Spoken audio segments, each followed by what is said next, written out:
اور دھوکے و فریب کی باتیں ایجاد کر سکتے ہوں.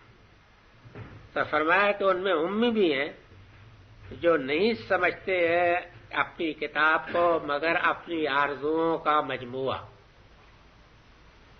اپنی آرزوؤں کا مجموعہ. لا یعلمون الکتاب یعنی لا یحسبون، کہ وہ اپنی کتاب کو نہیں گمان کرتے مگر اپنی آرزوؤں کا مجموعہ.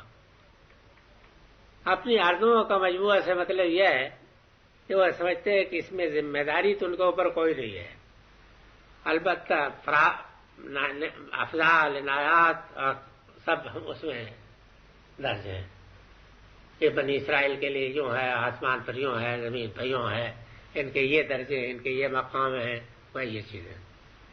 جس طریقے سے آپ قرآن مجید جو ہے میں آپ کے لیے کیا ہے، جس مردے کو چاہے آپ اس کے ذریعے سے بخشوا دیں، یہ خدمت و انجام دیتا ہے. باقی رہ گیا کہ کچھ تمنائیں آپ کی ہیں، ان تمناؤں کو آپ پورا کریں گے. مثلا یہ کہ اس امت کے لیے تو امت مرحومہ ہے، اس کے لیے دوزخ ابدی نہیں. یہ یہود کا کلمہ تھا، یہ آپ نے بھی اختیار کر لیا ہے. کیوں جی ہے کہ نہیں ہے؟ یہ کلمہ ہے، سمجھا، ابدی نہیں ہے آپ کے لیے. لن تمسن نار الا ایاما معدودہ جس طریقہ سے ان کا تھا، اسی طریقہ سے اس امت نے بھی اپنے لیے اختیار کیا. اور جس طریقہ سے اعمال کی ذمہ داری سے وہ بری ذمہ ہو گئے چند عقائد کا اعتراف کر کے سمجھا. حالانکہ عقائد جو ہے بالکل ٹھوٹ درخت ہے، اگر ان سے عمل نہ پیدا ہو، وہ اس عقیدے کا کوئی اعتبار نہیں کہ جس عقیدے سے فوراً عمل نہ پیدا ہو، اس کا کوئی اعتبار نہیں. لیکن اب عقیدہ یہی ہے کہ عمل جو ہے یہ کوئی چیز نہیں ہے.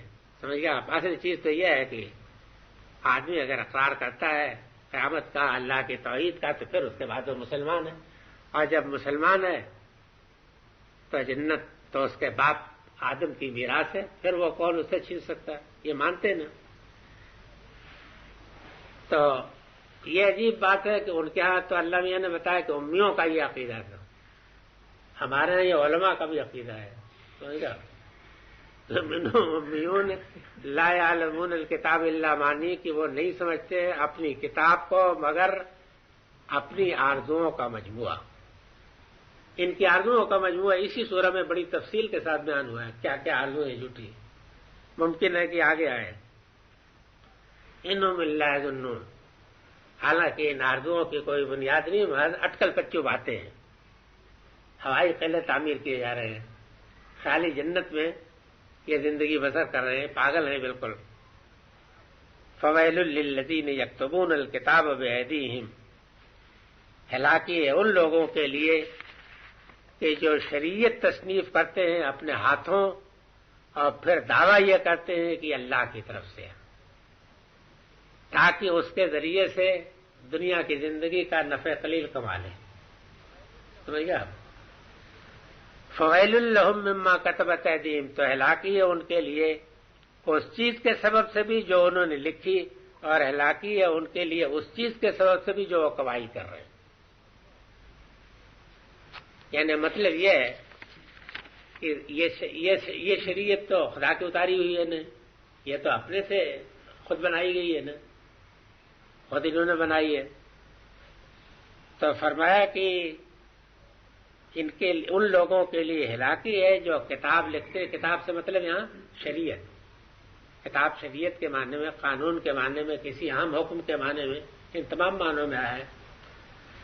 جو شریعت تصنیف کرتے ہیں اپنے ہاتھوں، یعنی خدا کی اتاری ہوئی نہیں، اپنے طور پر لکھتے ہیں. جیسے خود آپ کہیں یہ فتویٰ، یہ امت مرحومہ ہے، یہ عمل سے برات کا، یہ سارے فتوے جو ہیں آپ کے اپنے خانہ ساز ہیں، یہ قرآن مجید میں تو نہیں.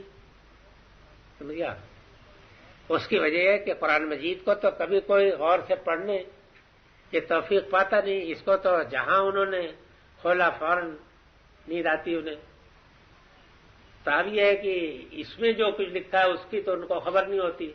نتیجہ یہ ہوتا ہے کہ اپنے جی سے وہ فتوے دیتے ہیں. تو وہ کہتے ہیں کہ یہی اللہ کا حکم ہے.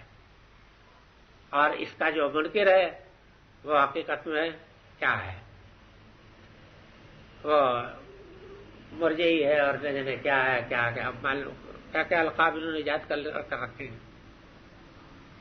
لیشترو بھی ثمنا قلیلا، تاکہ اس کے ذریعے سے نفع قلیل کما لیں۔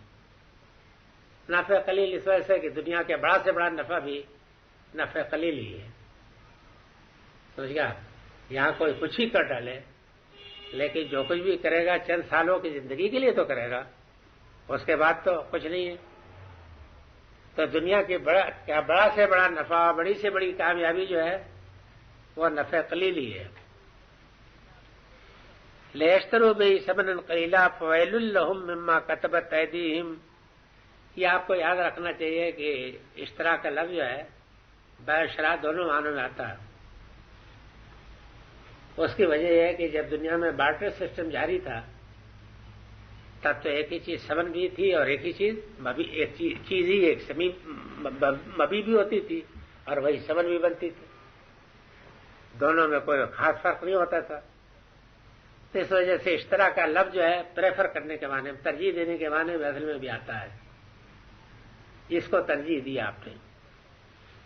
فویل لہم مما کتبت ایدیہم، اللہ نے کہا کہ تو فیل لوگوں پر اس چیز کے سبب سے بھی جو انہوں نے لکھی، یعنی بے بنیاد فتوے، اور اس چیز کے سبب سے بھی جو چند روزہ زندگی کے لیے انہوں نے ٹی اے اور ڈی اے لیا، یہ سب جو ہے لعنت بنے گا، اس میں سے کوئی چیز بھی کام آنے والی نہیں بنے گی۔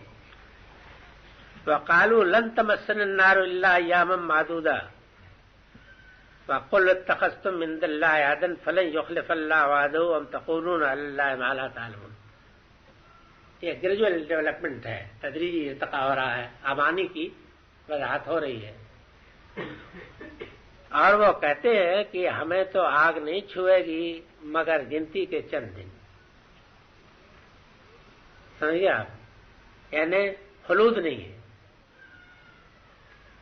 ظاہر ہے کہ پہلے تو جسارت ہی تک کر سکتے تھے نا کہ خلود نہیں ہے، لیکن اب خلود نہیں ہے تو اس کے معنی کیا کچھ ہو سکتے ہیں؟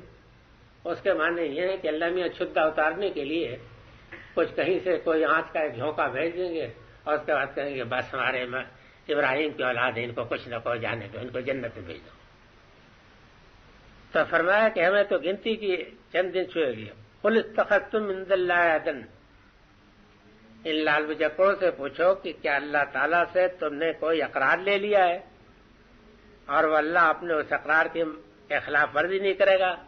ام تقولون علی اللہ ما لا تعلمون، یا تم اللہ کے اوپر بہتان لگاتے ہو۔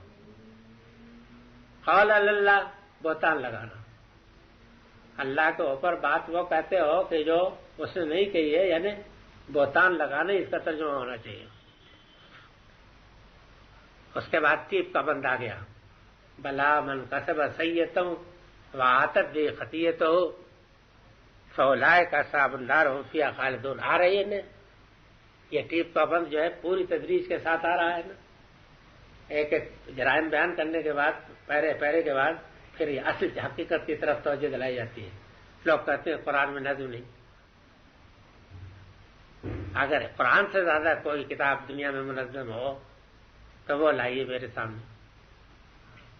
فرمایا کہ ہاں جس نے کمائی کوئی بدی، دیکھ لیجئے نکرہ کے ساتھ ہے، من کسب سیئۃ وعاتت بہ خطیئۃ، اور اس کی اس بدی نے اس کا احاطہ کر لیا، سمجھا؟ وعاتت بہ خطیئۃ، تو وہی لوگ دوزخ والے ہیں، اس میں ہمیشہ رہیں گے، سمجھ گیا؟ اب احاطت بہ خطیئۃ کا کیا مطلب؟ احاطت بہ خطیئۃ کا مطلب ظاہر ہے یہی ہے کہ آپ کو توبہ کی توفیق نہیں ہوئی، سمجھ گیا؟ یعنی اب وہ آیت سمجھ میں آ جائے گی کہ یہ جو فرمایا ہے کہ آدمی اللہ کے اوپر آدمی کی توبہ قبول کرنا اس وقت ضروری ہے کہ جبکہ وہ گناہ کرے اور فوراً توبہ کرے، اس کی توبہ کبھی نہیں قبول ہوتی کہ جو گناہ کرے اسی پر مر جائے۔ تو یہ تو دو کا تو فیصلہ ہو گیا، تو معلوم ہے کہ اس کا احاطہ کر لیا، یعنی اس شخص پر جو اسی پر مرا اور اسی لت پت رہا اسی میں مر گیا تو اس نے تو اس کے گناہ نے احاطہ کر لیا کہ نہیں؟ احاطہ کا لفظ اسی کے اوپر منطبق ہو سکتا ہے.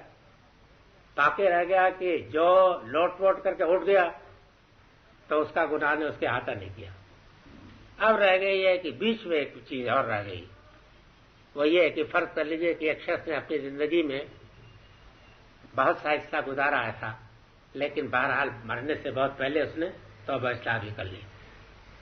تو واقعہ یہ ہے کہ یہ کہا جا سکتا ہے کہ اس کے گناہوں نے احاطہ نہیں کیا، یہ کہا جا سکتا ہے. اور اس چیز کے بارے میں کوئی بات قطعی نہیں کہی جا سکتی. اللہ مجھے محفوظ رکھے کہ میں یہودی علماء کسی کوئی بات یا ان علماء کسی کوئی بات کہوں. یہ بات کوئی قطعی نہیں کہی جا سکتی کہ اللہ تعالیٰ اس کے ساتھ کیا معاملہ کرے گا. یہ چیز جس طرح امید پیدا کرتی ہے اسی طریقے سے خشیت بھی پیدا کرتی کہ ڈرتے رہنا چاہیے کہ دیر ہوئی ہے تو مان لیں اللہ تعالیٰ کیا معاملہ کرتا ہے. زیادہ سے زیادہ توبہ، زیادہ سے زیادہ استغفار، زیادہ سے زیادہ نیکی، زیادہ سے زیادہ انفاق یہ کرنا چاہیے اس شخص کو. یہی تقاضا ہے.